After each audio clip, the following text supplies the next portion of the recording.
Welcome to Yoga and You. I am Pooja. Today we'll be discussing about Abhyanga, an age-old way of just giving beautiful, soft, nice massages to yourself.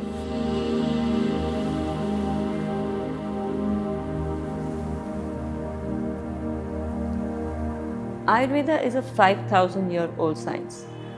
It came into being, it lost its importance, its value during colonization. But the most important part of this entire Ayurveda part, which I like the most, is the Abhyanga. The Abhyanga is a really warm, soft massage for yourself, just in gentle strokes, helping your body to nourish, helping your body to improve circulation, increasing the prana in your own body. Abhyanga comes under a treatment process called Snehana. Snehana can also mean love. Snehana can also mean oil. Either way, we use both. We use self-love, which is with oil on our own bodies. Abhyanga can give you a sense of warmth, stability and comfort. It is literally a love letter that you write to yourself. Imagine getting up in the morning before having a shower, giving that warm oil massage to yourself. It really feels like a warm hug, no? Abhyanga also helps strengthen the immune system of our entire body by creating a process which is called disease prevention. The oil in itself actually helps nourish your skin. It gives you a soothing effect on your skin. It cools down your body and increases the immunity of your own body. For Vata bodies, you generally use either almond oil, sesame oil or avocado oil, something that is heavier than the normal oils. For Pitta bodies, because the heat in the body is higher, you use a neutral oil. It could be ghee, it could be sunflower or it could even be coconut oil. For Kapha bodies, Abhyanga as such is not the most recommended, but whatever you use the lightest form of oil. It could be a safflower oil, it could be flaxseed oil, something that is very light on your bodies. For people who are Kapha bodies, they tend to hold on to fat. We don't want to add on it by putting more oil. Let's begin with the process of how to go about Abhyanga. Remember, Abhyanga is a part of the Dinacharya, the daily routine. So it's something that you almost do every day. I forget it sometimes, but I suggest that everyone who does it, especially if you're a Vata and a Pitta body, please do it every day. When you start with the Abhyanga, there are two ways of starting. I generally have a lot of leg pain, so I generally start with my feet. But for people who have heated bodies, you can also start with the center of your head, which is where a lot of heat gets stored. So you can start with just tapping. Oil, taking a little bit of oil on your hands and just tapping it in the middle of your head. There's a flat part on your head, just tap it there. Before you do any of this, right, please warm the oil. Warming the oil is one of the most essential parts of this entire process because warm oil feels like warm hug. What if I give you a cold hug, right? So make sure that you definitely warm the oil before you use it. When you do the massage of your head, remember we put the oil right here in the center. From there, you will place the oil or take the oil on your fingers, keep the oil in between your palms. You will also just make circular motions with your fingers and your fingertips. Even if your scalp is itchy, even if it's painful, this movement on your head will really help release any kind of tension, any kind of irritation which is there in your body. When you do the movement, remember we always said top to bottom, right? So you can always use your fingers like combs and then just push the hair behind and keep pushing it behind and behind and behind. For women who have long hair, remember it might be really hard for you. So you might have to take your hair onto one side and you might have to do a motion which is like this. If you do it on this side, make sure you do the same pressure on the other side as well. And you take it all the way down to the base of your hair so that even if there is weak hair or even if there is hair that needs to shed, it will shed just like that. You can also place the base of your thumb just under your head and just massage that area. You put very little pressure on those areas because a lot of people hold a lot of stress in these areas, so it's painful for most people. Remember, just place the thumb right at the top of your neck, the space where the neck and the skull meet. The head can be slightly tilted and can be downwards. And that's where you do your massage. And that's where your head is also complete. After this, I would suggest that you start with your joints. So whether it's your shoulder joint, whether it's your elbow, whether it's your wrist, your ankles, your knees, all joints you will do in a circle. You will do the Abhyanga or the massage in a circular motion. So let me show you one of these joints. If it's the elbow, you will just go like this on the elbow. If it's the knee also, you will go like this. So you're basically using your palm to kind of massage it out. Remember, you don't put too much pressure on your joints because your joints are actually fragile. You don't put too much pressure on it. You will just lightly go on them with the massage. For your wrist, you can do circular motions like this. For your ankles, you can also go like this, circular motions, right? So this is how you go about massaging your joints. Once you're done with all your joints, I would start telling you to go ahead and oil your face. When you do the face massage, you actually start with the center of your nose. Start with the center of your nose, go all the way onto either side. You can even make circular motions by coming all the way up to the center of your head and coming down again. Keep going up and coming down again. Down, up, center, down. So this is what you do for your eyes. You can also very lightly go just below the eyes. You can also shut your eyelids and just very gently massage your eyeballs.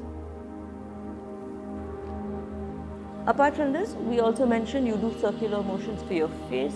You can also, for the sides or for your cheekbones, always take the oil and just move upwards, so that if there's any muscle which is getting wrinkled, or the skin which is getting wrinkled, you can always straighten up or stretch that skin out so that it feels younger, it feels better, it feels more calm. Yeah.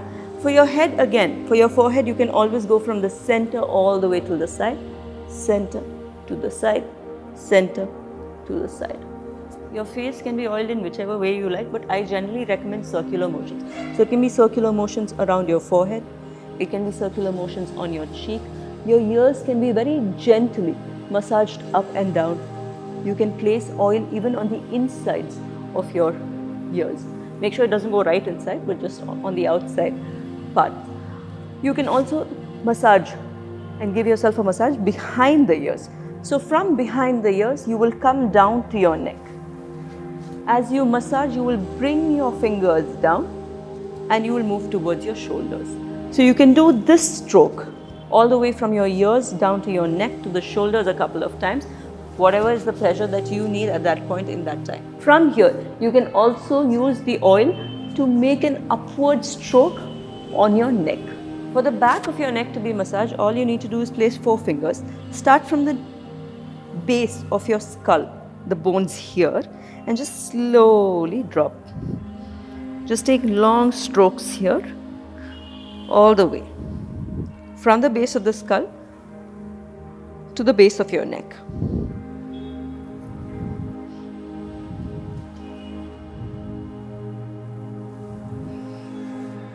When we do the chest area, it's different for men and it's different for women. When chest area comes, women have to actually lift their breast up and kind of massage that entire space.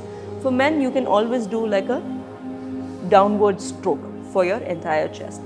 Abdomen area remains the same for men and women. You do circular motions with your hand. So you place the oil on the entire hand and just do circular motions all the way around the navel as well. Again, from here, you can always go to the sides as well. The back is actually a trickier part on your entire body. There's no one to do any massage for you. You have to do for yourself. So make sure you take oil on both your hands completely. You place one hand, if it's your right hand, you take it all the way to the left side. And you slowly try to reach as far as you can. And slowly make downward strokes. Keep going down. Remember, all the motions of Abhyanga is always downward strokes.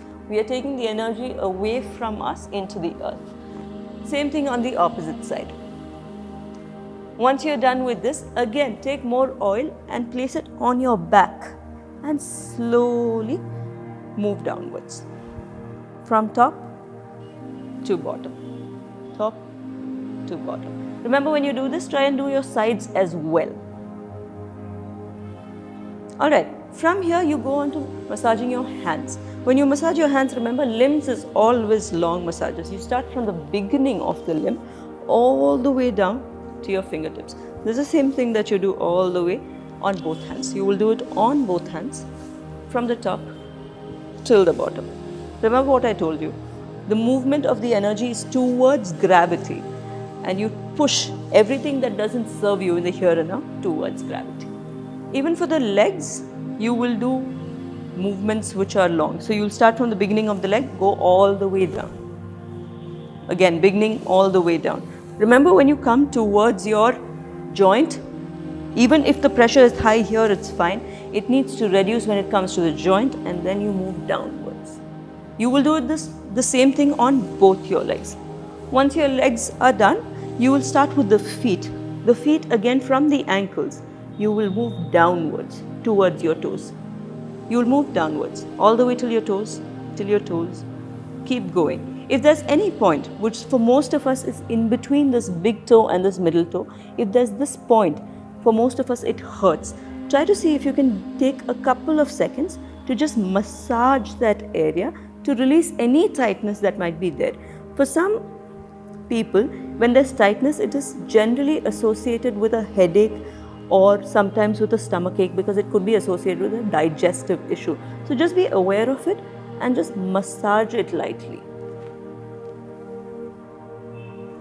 From here, we go into the base of the feet. When we do the base of the feet, remember the feet is also a space where the endings of most organs, the nerve endings of most organs are placed on the feet.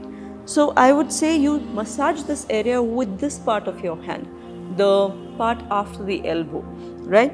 When you massage, again, it's long strokes. So you start from the heel, go down all the way to your toes. Again, you start from the heel, go down all the way. Keep starting from the heel, going all the way till the toes. And you keep doing repeated strokes. Remember, the Abhyanga doesn't have to be very long, it has to be short. So don't try to put too much effort, too much time. If you have time, great, go ahead and do it. If you don't have time, even if you do 2 strokes, it is better than doing nothing at all for yourself. So when you're massaging your feet, just make sure that you're using this part, right? So you will do all the way from the heels to the toes.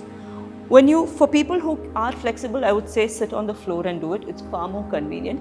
If you feel no, you don't want to do it on the floor, you want to do it sitting on a chair, you are most welcome to do that. Just make sure you bend one knee, bring your foot on the other knee, and just make sure that you get that space to kind of create the space to go ahead and do those strokes. Because if you don't do those strokes, there's no point in you doing this Abhyanga, right?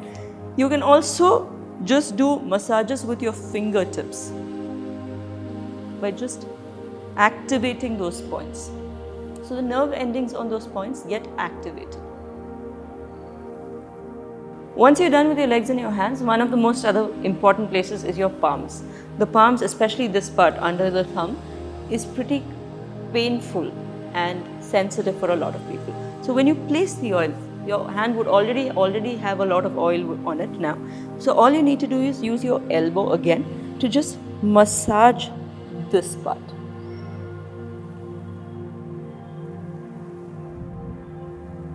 You don't need to do long strokes like you do on the feet, but you can always just do massaging on this sensitive point. The sensitive point is here, and all you are doing is placing that elbow and giving circular motions on this spot. You can always apply the oil and keep rubbing your hands like this, or it can even be like this, to make sure that the oil generally goes to every part of your fingers or your hands. So Abhyanga is one of the most powerful tools to keep your body nourished, to keep you calm, to keep you grounded. Like I said, it's like a love letter to yourself. In fact, I heard a very interesting story this time.